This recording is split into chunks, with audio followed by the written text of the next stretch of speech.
అవకాశం ఇచ్చిన దేవదేవునికి మన సంఘంలో ఉన్న ప్రతి ఒక్కరికి నా హృదయపూర్వక వందనం తెలుపుకుంటున్నాను. మొట్టమొదటిగా మనందరం కళ్ళు మూసుకున్నట్లయితే ప్రార్థన చేస్తున్నాం. స్తుతులకు పాత్రుడా, స్తోత్రార్హుడా, నిత్యులకు తండ్రి, శాశ్వత నీకే స్తుతి మహిమ ఘనత చెల్లించుకుంటున్నాం. గుడ్ ఫ్రైడే దినాన ప్రతి ఒక్కరిని ఇక్కడ సంఘం అంతా చేర్చిన విధానం బట్టి నీకే ఘనత చెల్లించుకుంటున్నాం. ఇదిగో నేను 3వ ఆటగా మేము ధ్యానిస్తుండగా మా అందరికి వినగల చెవులు, గ్రహించి మనసులు ఇవ్వండి ప్రభా. మా హృదయం అనే పలక మీద వాటి రాసుకొని భద్రపరుచుకొని ఈ గుడ్ ఫ్రైడే దినాన్ని విని వదిలివేసే వారంగా ఉండకుండా నాయన తండ్రి మేము దాన్ని ధ్యానించుకొని మా హృదయాల్లో భద్రపరుచుకొని మేము నాయన తండ్రి మా అనుదిన జీవితాల్లో మేము నడుచుకునే బిడ్డలంగా మా అందరికీ దయచేయమని నజరేయుని యేసుక్రీస్తు నామమున వినయంగా అడివేడుకుంటున్నాం తండ్రి. 3వ మాటగా మనము ధ్యానించుకుంటుంటాం, ప్రేమ బాధ్యత కలిగి ఉండాలి. ప్రేమ బాధ్యత కలిగి ఉండాలి. 3వ మాటగా తల్లి పట్ల ప్రేమ కానీ బాధ్యత కానీ మనము కలిగి ఉండాలి. యోహాను సువార్త 19:26 అయితే యేసు తన తల్లియు తాను ప్రేమించిన శిష్యుడు దగ్గర నిలిచి ఉండుట చూచి అమ్మా ఇదిగో నీ కుమారుడు అని తన తల్లితో చెప్పెను. అమ్మ అనే పదము యోహాను సువార్తలో 4 సార్లు వచ్చింది. ఒక సందర్భం చూసుకున్నట్లయితే యోహాను సువార్త 2:4 గలిలియాలో కానా పెళ్లి విందులో అద్భుతం చేసే ముందు యేసు ఆమెతో అమ్మా నాతో నీకేమి పని, నా సమయం ఇంకా రాలేదు. మన సమయం వేరు, దేవుని సమయం వేరు. మన సమయం వేరు. మన సమయం వచ్చే దేవుడు తగిన కాలం ముందు మనల్ని హెచ్చిస్తాడు. అప్పుడు వరకు మనము తన చేతులు, బలిష్టమైన చేతుల కింద మన దీన మనస్కులమై ఉండాలి. 2వ సందర్భం గమనించినట్లయితే యోహాను సువార్త 4:21 అమ్మా నా కాలం వచ్చుచున్నది. 3వ సందర్భం ఏముంటుందంటే యోహాను సువార్త 4:15 అమ్మ ఎందుకు ఏడ్చుచున్నావు. 4వ సందర్భం యోహాను అమ్మ ఇదిగో మనకందరికి తెలిసింది. యోహాను సువార్త 19:26-27 చూసుకున్నట్లయితే అమ్మ ఇదిగో నీ కుమారుడు, నీ తల్లి కుమారుని పిలిచేసేమంటే ఇదిగో నీ తల్లిని అప్పగిస్తాడు అనమాట.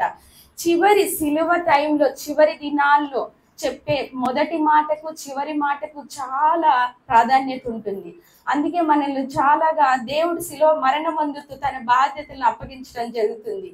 అందరం నిర్గమాకాండం 19:26-27 కలిసి చదువుకుందాము. చూసినట్లయితే చదవండి. 19:25-26 యోహాను సువార్త. ఆయన తల్లి సహోదరియు కోప్లా భార్య అయిన మరియయు మగ్దలేని మరియయు యేసు శిలువ యొద్దకు నిలిచిచుండిరి. యేసు తన తల్లియు తాను ప్రేమించిన శిష్యుడి దగ్గర నిలిచిండుట చూచి అమ్మా ఇదిగో నీ కుమారుడు అని తన తల్లితో చెప్పెను. తర్వాత శిష్యుని చూచి ఇదిగో నీ తల్లి అని చెప్పెను. ఆ గడియ నుండి ఆ శిష్యుడు ఆమె తన ఇంట చేర్చుకొనేను. అంటే ఇక్కడ ఎవరెవరు ఉన్నారు? తల్లి ఉన్నారు, తల్లితో పాటు వాళ్ళ సహోదరులు ఉన్నారు, శిష్యులు ఉన్నారు అనమాట. మొట్టమొదటిగా చూసుకున్నట్లే తల్లి బాధ్యత చాలా ఉంది. ప్రేమ బాధ్యత కానీ అన్ని విషయాలు. ఇక్కడ తల్లి అనగా 2 కోణాలుగా చూసుకున్నాం. ఒకటి భౌతికమైన తల్లి, ఆధ్యాత్మికమైన తల్లి. భౌతికమైన తల్లి అంటే మన పాలిచ్చేది, మన జన్మనిచ్చేది తల్లి. తర్వాత భౌతికంగా మళ్ళీ పాలిచ్చి పోషించేది తల్లి. మనం తప్పటడుగులు వేస్తుంటే చేయి పట్టి లేపి మనం నడిపిస్తుంది. అదే విధంగా మనం ఏడుస్తుంటే మనతో పాటు కూర్చొని ఏడుస్తుంది. మనం సంతోషిస్తుంటే మనతో పాటు సంతోషంగా చెప్పలేని ఆనందభరితంగా కూర్చొని సంతోషిస్తుంది. అంటే అటువంటి తల్లి అనమాట. అటువంటి తల్లిదండ్రులు మనకిచ్చిన బహుమానం. వాళ్ళ పట్ల మనం బాధ్యత కానీ ప్రేమ కానీ కలిగి ఉండాలి. ఇంకోటి ఆధ్యాత్మికమైన తల్లి అంటే సంఘము దేనికి సాదృశ్యం? తల్లి సంఘం అని కూడా అంటారు.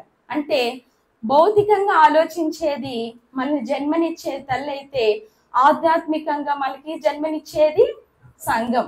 అదే విధంగా భౌతికంగా ఆహారం ఇచ్చేది కానీ పాలిచ్చేదంటే ఆధ్యాత్మికంగా ఆలోచిస్తే జీవ ఆహారం ఇచ్చేది సంఘం అన్నమాట.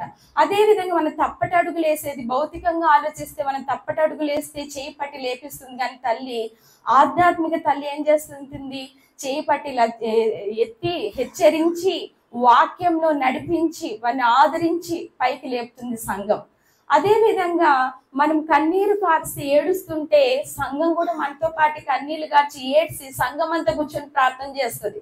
మీరు ఆలోచిస్తున్నారా? మన విజ్ఞాపన ప్రార్థనలు మీ అందరి కోసం కూడా ప్రార్థన చేస్తాం. మేము బాధల్లో ఉన్నప్పుడు కానీ కష్టాల్లో ఉన్నప్పుడు వాళ్ళు ఏదైనా కానీ మనం అందరం కూర్చొని సంఘం అంతా కూర్చొని విజ్ఞాపనలు కూడా ప్రార్థన చేస్తాం. వాళ్ళతో పాటు కూర్చొని మనం కూడా వెళ్ళి వారితో పాల్గొని వారు బాధల్లో ఉన్నప్పుడు చింతల్లో ఉన్నప్పుడు వాళ్ళతో పాటు మనం కూడా కూర్చొని బాధపడి ప్రార్థన చేసే తల్లులుగా సంఘంగా ఉంటుంది. అదే విధంగా వారు సంతోషంగా భౌతికంగా ఆలోచించినట్లయితే వారు సంతోషంతో ఉన్నప్పుడు తల్లి వారితో పాటు సంతోషిస్తుందని తెలియజేస్తుంది. అదే విధంగా ఆధ్యాత్మికంగా ఆలోచిస్తే సంతోషంగా అంటే శుభకార్యాల్లో కానీ మంచి ఏదైనా కార్యాలు జరుగుతున్నప్పుడు సంఘమంతా వాళ్ళతో పాటు సంతోషిస్తుంది. వాళ్ళతో పాటు ఆనందంగా గంతులు వేస్తూ కాదు కానీ ప్రార్థన చేస్తూ సంతోషంగా ఉత్సాహంగా వారితో పాటు ఉంటుందన్నమాట ఆధ్యాత్మిక.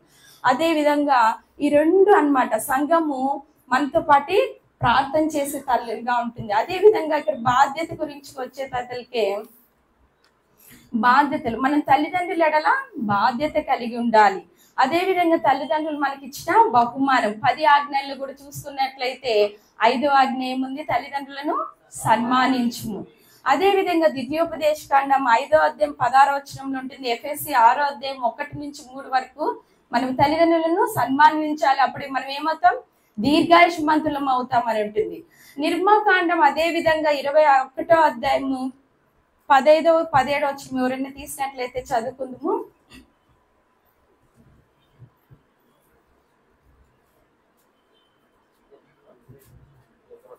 నిర్గమాకాండం 20వ అధ్యాయం 21వ అధ్యాయం చాలు ఏమనిందంట? కొట్టకూడదు. కొట్టువారికి ఏమొస్తుంది? నిశ్చయంగా మరణ శిక్ష నొందుదురు. అదే 17వ వచనం చదవండి. నిశ్చయంగా చాలు. ఫస్ట్ ఏమనింది? తల్లిదండ్రులు మనం కొట్టకూడదు. చాలా మంది కొడుతూ ఉంటారండి, మాటలతో కాదు. ఎలాగంటే వాళ్ళు డబ్బులు ఇకపోతే ఇవి లేదు అది లేదు అని తిట్టడం కానీ కొట్టడం కానీ చేస్తుంటాం. అలా కాదు, మనం కొట్టకూడదు. తల్లిదండ్రులు మనం ఏం చేయాలో ప్రేమించాలి, బాధ్యత కలిగి ఉండాలి వారి పట్ల. ఇంకోటి ఏంది? చెప్పిస్తారు. చాలా మంది తిడుతుంటారు కొంతమంది మాటలతో. ఉదాహరణ చూస్తే మామూలుగా ఒక అమ్మాయి చక్కగా చదివిస్తుంది, వాళ్ళ తండ్రి లేక చనిపోయి ఉంటే తల్లి కష్టపడి చదివించి ప్రయోగాలు చేస్తారు, డాక్టర్ని చేస్తుంది. అంటే ఆ ఊర్లో ఫెసిలిటీస్ లేకపోతే టౌన్ లో పెట్టి చక్కగా అమ్మాయిని చదివిస్తే తర్వాత అమ్మ నేను వచ్చి ఒకసారి మిమ్మల్ని చూడొచ్చా అక్కడికంటే రమ్మంటుంది. వెళ్తే ఆ రూమ్కి వెళ్ళినప్పుడు వాళ్ళ ఫ్రెండ్స్ ని ఇన్వైట్ చేస్తే అందరికి భోజనాలు సిద్ధపరిచి వారికి అన్ని చక్కగా సమకూరుస్తూ ఉంటే ఆ ఫ్రెండ్స్ వచ్చి ఎప్పుడు నువ్వే కదా రూమ్ లో ఉంటావు, ఈ రోజు ఎవరు ఏముందంటే ఆమెను పట్టుకొని వాళ్ళ అమ్మని పట్టుకుని అంటే పని మనిషి అంటుంది. అస్సలు తట్టుకోలేదు ఆ తల్లి, అసలు ఉండడానికి కూడా ఇష్టపడక ఇంటికి వెళ్ళి పడుకోలేదు. నిద్రపోయిన పదే కూతురు అయ్యో నేను ఇంత కష్టపడి నా బిడ్డను తయారు చేస్తే నా బిడ్డ ఎందుకు ఇలా మాట్లాడిందని బాధపడుతూ వేదన పడుతూ మరణించడం జరుగుతుంది. అలాగా తల్లిదండ్రులు మనము దూషించే వారంగా కొట్టే వారంగా అంటే కట్ట తీసుకొని కొట్టడం అని కాదు, ఇక్కడ మాటలతో మనం మాటలు ఆదరణించే మాటలంగా కొట్టే వారంగా ఉండకూడదు, శపించే వారంగా ఉండకూడదు. అది కలిగి ఉండాలి. అదే విధంగా తల్లిదండ్రుల పట్ల మన బాధ్యత కలిగి ఉండాలి, ప్రేమ కలిగి ఉండాలి. అంతే తప్ప మాటలతో మనం దూషిస్తూ ఉండకూడదు. అదే విధంగా ఇక్కడ తల్లి చూసుకున్నాం, బాధ్యత చూసుకున్నాం, శిష్యుడు గురించి తెలుసుకున్నాం. శిష్యుడు నిర్గమాకాండం 19వ అధ్యాయం 20వ వచనంలో చూస్తే తాను అమితంగా ప్రేమించిన యోహాను. ఇంతమంది 12 మంది శిష్యులు అందరూ ఎవ్వరే కానీ చివరి కాలంలో లేరు, కష్టకాలంలో ఎవ్వరూ లేరు. ఎవరు? యోహాను భక్తుడు ఒక్కడే చివరి కాలంలో. అందుకే యోహాను భక్తుడు ద్వారా పరిశుద్ధాత్మ దేవుడు ప్రకటన గ్రంథం రాయించాడు పద్మాసన దీపంలో. అందుకే ఆయన సహజ మరణం నొందిన వ్యక్తి యోహాను భక్తుడు. అందుకే దేవుడు సిద్ధపరిచాడు, శిష్యుని కూడా దేవుడు సిద్ధపరిచాడు. ఎలాగ సిద్ధపరిచాడు? మనం పాత నిబంధన చూసుకుంటే మోషే భక్తుడు యెహోషువను సిద్ధపరిచాడు. యెహోషువ వచ్చి కాలేబును సిద్ధపరిచాడు. ఎలియా వచ్చి ఎలీషాను సిద్ధపరిచాడు. అదే విధంగా పౌలు ఎవరిని సిద్ధపరిచాడు? పిలేమ్నేకును, తీతును, తిమోతిని సిద్ధపరిచారు. మనం కూడా మన సంఘంలో వారిని సిద్ధపరచాలి. పరిచర్యలో కానీ బాధ్యతలో కానీ కార్యక్రమాలు అన్ని విషయాల్లో కలిసి అందరం బాధ్యత వహించాలి. ఒక్కరితో అయ్యేది కాదు సంఘం. సంఘం అంటే అందరూ కలిసి చేరాలి. పాటల్లో కానీ, ప్రార్థనలో కానీ, పరిచయంలో కానీ వాళ్ళు సిద్ధపరచాలి. వాళ్ళు సరిగ్గా చెప్పలేదే, ఇప్పుడు ఈ 7 మందిలో కూడా మనం నిలబడడానికి కూడా లేదు శక్తి. ఎందుకంటే భయం. ఆ భయం మనం ఏం చేయాలి? ప్రార్థనతో జయించాలి. వాళ్ళు సిద్ధపరచాలి. మీరు అలా చెప్పారు, ఇలా చెప్పారని మనం అనకూడదు. దేవుడు నిలబెట్టాడంటే అది దేవుని కృప. కాబట్టి వాళ్ళు మనం సిద్ధపరచాలి. ప్రతి ఒక్క విషయంలో, సంఘ కార్యక్రమాల్లో కానీ, బాధ్యతల్లో కానీ, పరిచయంలో కానీ, పాటలు పాడే దాంట్లో కానీ, అన్ని విషయాల్లో వాళ్ళు సిద్ధపరచాలి. దేవుడు కూడా శిష్యుల్ని సిద్ధపరిచాడు. కాబట్టి యోహాను భక్తుడు అంత చక్కగా ప్రకటన గ్రంథం రాయించడం జరిగింది. అదే విధంగా మనం తల్లిదండ్రుల పట్ల బాధ్యత కలిగి ఉండాలి, ప్రేమ కలిగి ఉండాలి, ఆప్యాయత కలిగి ఉండాలి. ప్రతి ఒక్కరి పట్ల కూడా మనం అలా కలిగి ఉండాలి. అవును, సంఘం గురించి కూడా తెలుసుకున్నాం. సంఘంలో ఉన్న ప్రతి ఒక్కరు కూడా ఆప్యాయత కానీ, ప్రేమ కానీ, బాధ్యత కలిగిన శిష్యులకు వచ్చేసరికి ఏం తెలుసుకున్నాం. మనము శిష్యుల పట్ల ఎలా సిద్ధపరిచాం, ప్రతి ఒక్కరు మన సంఘంలో వారిని కూడా మనం సిద్ధపరిచి, అవును అన్నాడు కదా, సర్వలోకానికి వెళ్ళి, సర్వ సృష్టికి వెళ్ళి మీరు సువార్తను ప్రకటించండి అన్నాడు. శిష్యులు సిద్ధపరిచిన మనం కూడా ఈ సంఘంలో ఇలాగే కూర్చోకూడదు. ఇక్కడ నేర్చుకొని తప్పటి అడుగులు వేస్తే ఎలాగ చిన్న చిన్నగా వాక్యం చెప్తూ అవి నేర్చుకొని ఇతరులకు చెప్పే బిడ్డలంగా, ఊర్లకు ప్రతి చోటికి ఎక్కడైతే వెళ్తామో అక్కడ చోటికి మనం ప్రకటించే విధంగా, సిద్ధపరిచే విధంగా. ఎందుకంటే రాకడ సమీపంగా ఉంది. ఎప్పుడు ఏ క్షణాన్ని ఏం జరుగుతుంది ఎవరికి తెలియదు. ఇప్పుడు ఈ క్షణాన్ని మనం ఇక్కడ కూర్చొని కూడా వెళ్ళిపోవచ్చు. కాబట్టి మనం ఇతరులకు వెళ్ళి ప్రకటించే వారంగా ఉండాలి. సువార్తను ప్రకటించే బిడ్డలంగా మన కుటుంబంలో సిద్ధపరచాలి, సంఘాల్లో సిద్ధపరచాలి. ప్రతి ఒక్కరు అలాంటి ప్రేమను, తల్లి పట్ల ఎలాగ ప్రేమ కలిగి ఉండాలి, ఆధ్యాత్మికంగా సంఘం ఎలాగ ఉండాలి, సంఘం సాదృశ్యంగా తల్లిగా సాదృశ్యం అని చెప్పుకున్నాం. అదే విధంగా తల్లి యొక్క ప్రేమ, బాధ్యత, ఆప్యాయం, ఆదరణ మన తల్లిదండ్రుల పట్ల ఉండాలి. తల్లిదండ్రులు మనకి ఇచ్చిన బహుమానం కాబట్టి మన తల్లిదండ్రుల పట్ల ఆదరణ కానీ, ప్రేమ కానీ, ఆప్యాయతలు మనము తగ్గిపోకూడదు. మన దేవుడు ప్రేమ స్వరూపి కాబట్టి మనం కూడా ప్రేమ కలిగి ఉండాలి. శిష్యునికి వచ్చే తలకే బాధ్యతలు కానీ, సిద్ధపాటు కానీ మనం కలిగి ఉండాలి. దేవుడు ఈ అవకాశం ఇచ్చిన మీ అందరికీ మీకు మళ్ళీ మరొకసారి వందనం చెల్లించుకుంటున్నాను. దేవుని నామానికి మహిమ కలుగును గాక. ఆమేన్.